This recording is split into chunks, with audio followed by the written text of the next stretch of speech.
Kalena dhammat sawanang etammang kalamutamang. Penuturan syair Dhammapada di video ini ditujukan untuk kita renungkan.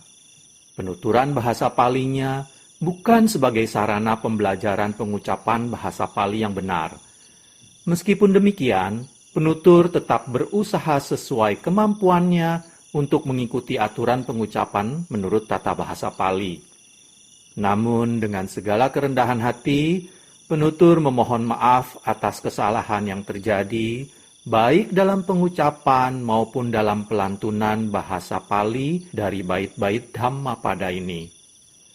Untuk syair Palinya, penutur memilih membacakan dari hard copy kitab pustaka Dhammapada Pali Indonesia yang diterbitkan oleh Sangga Theravada Indonesia. Untuk terjemahan bahasa Indonesia dan kisah latar belakangnya, penutur memilih membacakannya dari sumber web samakkhipala.or.id di bagian Dhammapada. Semoga syair Pali Dhammapada beserta arti dan kisah latar belakangnya ini dapat kita renungkan sehingga membawa manfaat kebijaksanaan bagi kita semua. Semoga semua makhluk berbahagia. Sadhu. Sadhu, sadhu. Terima kasih.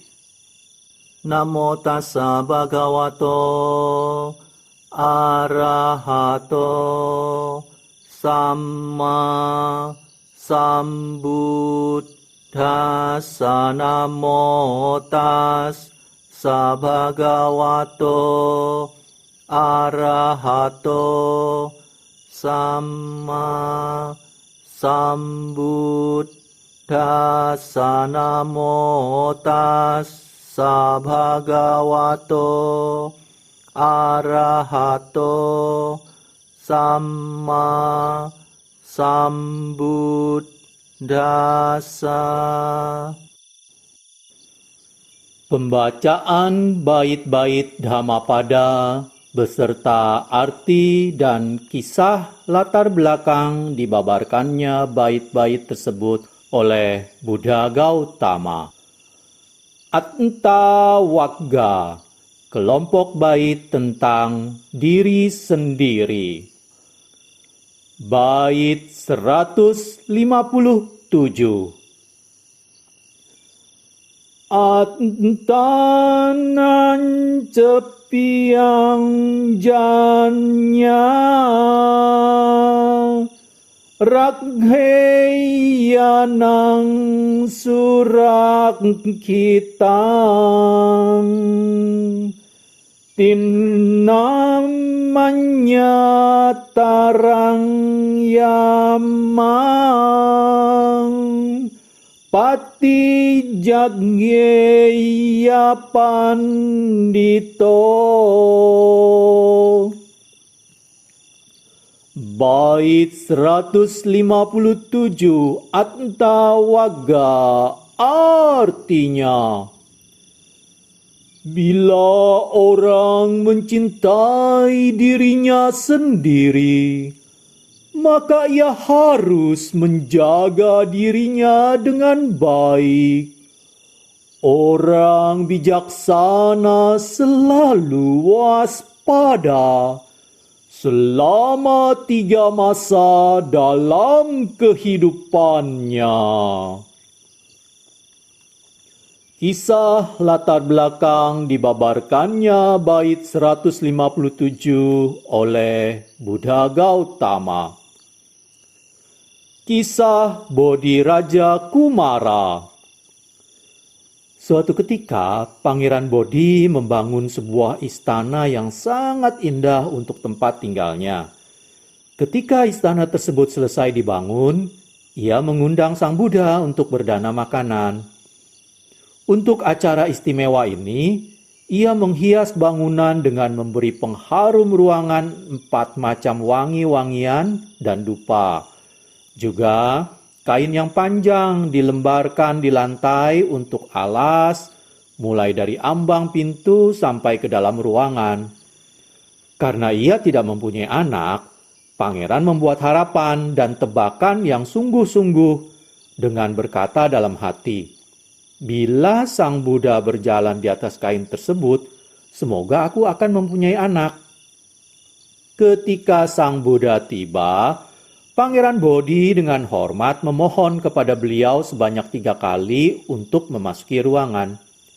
Tetapi Sang Buddha tidak beranjak, hanya melihat pada Ananda. Ananda mengerti dan meminta kepada Pangeran Bodhi untuk memindahkan kain dari ambang pintu. Dan Sang Buddha pun masuk ke dalam istana. Setibanya di dalam istana, Pangeran mempersembahkan makanan yang enak dan terpilih kepada Sang Buddha. Selesai makan, Pangeran bertanya, "Bante, mengapa Bante tidak mau berjalan di atas kain alas?" Sang Buddha bertanya balik kepada Pangeran, "Bukankah Pangeran membentangkan kain itu dengan harapan agar dikaruniai anak apabila aku berjalan di atas kain itu?" Pangeran membenarkan pertanyaan itu. Kepadanya Sang Buddha mengatakan bahwa ia dan istrinya tidak akan memperoleh anak akibat perbuatan jahat yang mereka lakukan di masa lampau. Sang Buddha kemudian menceritakan kisah masa lalu mereka.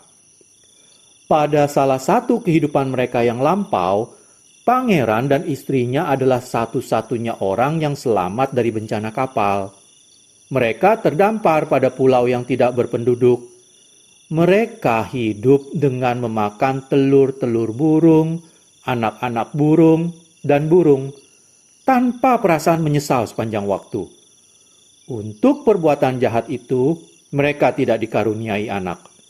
Jika mereka mempunyai rasa sesal atas perbuatan mereka pada saat itu, mereka akan mempunyai 1 atau 2 orang anak pada kehidupan sekarang.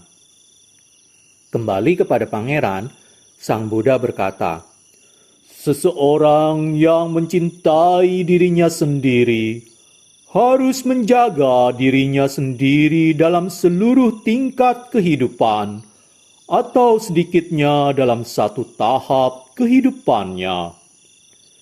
Kemudian Sang Buddha membabarkan bait 157 berikut. "Bila orang mencintai dirinya sendiri, maka ia harus menjaga dirinya dengan baik. Orang bijaksana selalu waspada selama 3 masa dalam kehidupannya." Bodhi Raja Kumara mencapai tingkat kesucian Sotapatti setelah khotbah Dhamma itu berakhir. Kalena dhammat savanang etamang kalamutamang